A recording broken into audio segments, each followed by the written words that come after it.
Love language applies not just in romantic world, but also in the corporate world. When we look at our colleagues engage differently. Some colleagues, their love language is words of affirmation. If they've done something good, please do not hesitate to tell it to them verbally. John, that was an amazing presentation.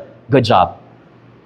Some people don't like it because they think it's corny and cheesy. And I need to highlight, it doesn't cost you a lot if we praise and recognize our teammates.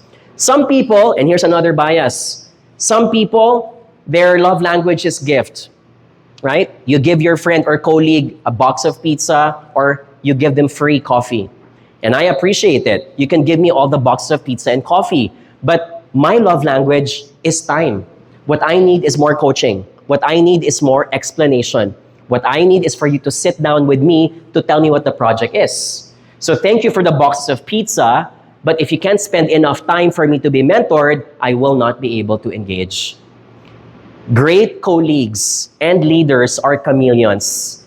Attention to details means that my way isn't the only way. And so I customize.